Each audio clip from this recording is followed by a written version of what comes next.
I mean, that totally makes sense. They're trying to get rid of all of these resources, and I think they're using HIV as kind of this smokescreen to hide like their racism, their bigotry, their hatred.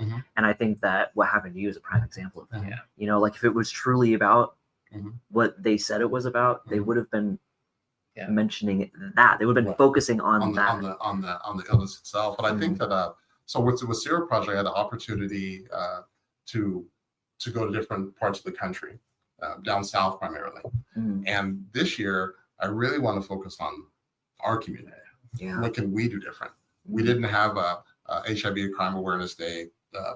Me and Kevin were in town, but we really didn't do a lot. And it's important that I want to include everyone to have that conversation, like you're saying. You know, to get the word out there of what we can do, what's true, what's not true, what's obsolete, what's not obsolete, you know, what's outdated, what's not outdated, and to have those kind of conversations with folks to move through it, to move past this where we're stuck, you know, and to see people for who they are. It's okay if you're scared. I was scared. You know, I get it, 100%. But how do we move through that? I made a choice. I don't want to live my life constantly in fear. And I would argue most people are the same way.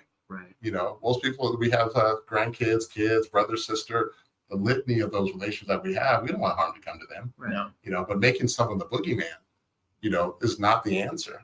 And we see that all the time too, even with like you have conservative people or people who are like on the other side, and then they have a trans family member or something, and then they're like kind of talking to us, and they're like, "How do I do this?" Or this isn't right. And they really start to question the sorts of things. One of the things that I'm hearing a lot, and which is still really remarkable, is like you've gained so much wisdom. You kind of have a gratitude and a perspective from your experience that I think really lends to a lot.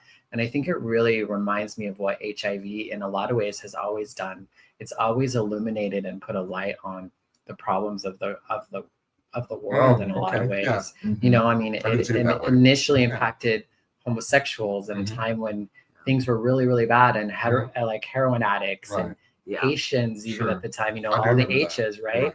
You know, and then through that process, we learned that it was a sexually transmitted disease. And then we started combating stigma around sex and being queer and all these sorts of things. And then we actually have gotten better about, we found treatments for people with cancer and other diseases because we were studying HIV, you know? COVID. Exactly. And we've learned that we actually provide better healthcare when we treat the whole person instead of just the disease. And we're learning about how housing and all these sorts of things are so much, like we're learning from HIV and how HIV is impacting people. And I think another one of those areas that we really have not spent the time on that might be one of the final lessons. I'm sure there's more, but maybe the next lesson is around the criminal system in general. And I think HIV is illuminating, and even what's going on with trans people right now is really illuminating a bigger problem with the criminal system. I'm glad you brought that up. So when you talk about the correctional setting, and there's individuals who are currently incarcerated that are trans, and how do we treat folks? You know, how do we give them their privacy?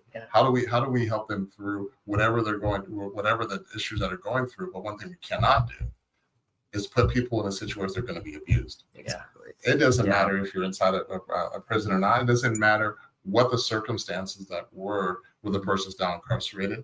You still got to keep people with dignity. 100%. And I think for the most part, you know, I think that we're moving that direction. And I think that what you're doing as far as your podcast and all the other things you do with the community are huge. I've enjoyed getting to know you a little bit more. Absolutely. You know, because at first I was like, I don't know.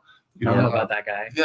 All that was going on. And, you know, then you kind of gave me a little side eye, and that's fine. I did? No, he thought you were great from the get. But I think that's fine. That's fine. I always loved you. That's how we know people as individuals. You know what I mean?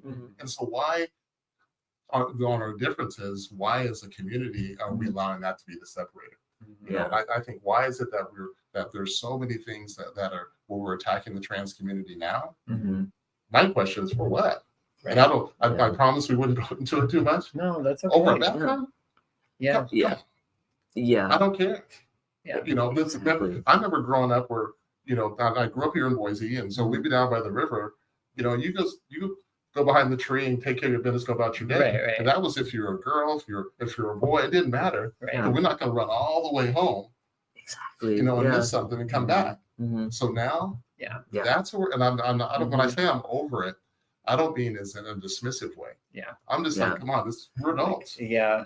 It's frustrating. I can imagine it has to be frustrating, and the little tiny arguments. And I admire that you're steady going to the courthouse, to the Capitol building, and trying to mark your stand. It's like, no, this is not enough. And I think that when it comes to my advocacy, would have been easy or comfortable just to get on the plane and go down south and do all this stuff. Sure. Yeah. But this is where I live. I think that's why This is where I grew up. Yeah.